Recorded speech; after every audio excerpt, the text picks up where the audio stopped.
Let's get more on this now from Ted Smyth. He is the president of the advisory board of Glucksman Ireland House, the Center for Irish and Irish American Studies at New York University, and he joins us live from New York.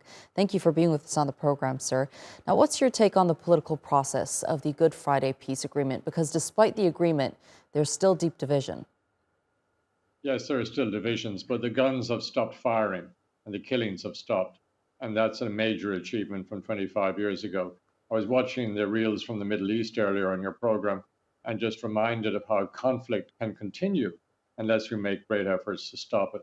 And 25 years ago, the United States, Britain, and Ireland came together with the local people in Northern Ireland and decided enough was enough.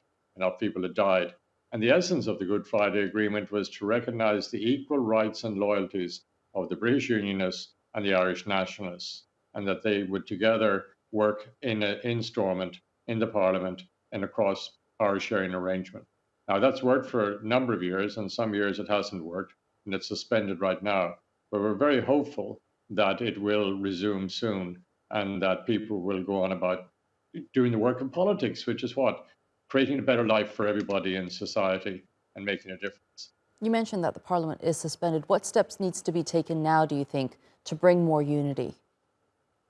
I think the unionists, British unionists, are looking for a few bit more clarification on the deals for Brexit.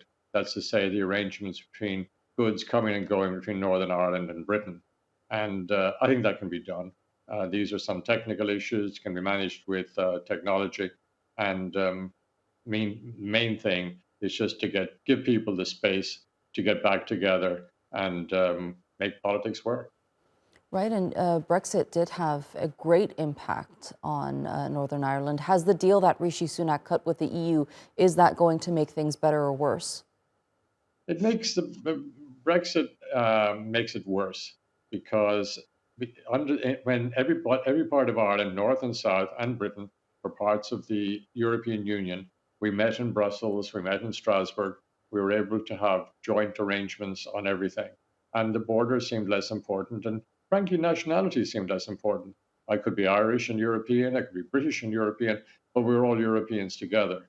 Brexit, put a spanner in the works on that. And what we're trying to do is make Northern Ireland a member of both the United Kingdom and of Europe.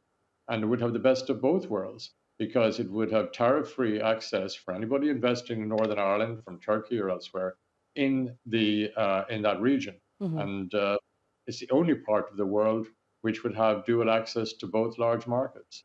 And give us some insight into the significance of Biden's visit.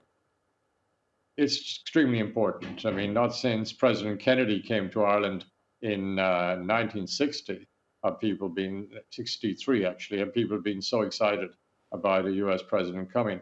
Joe Biden is the most Irish of U.S. presidents. He has ancestors on both sides, going back of his family, going back to Ireland.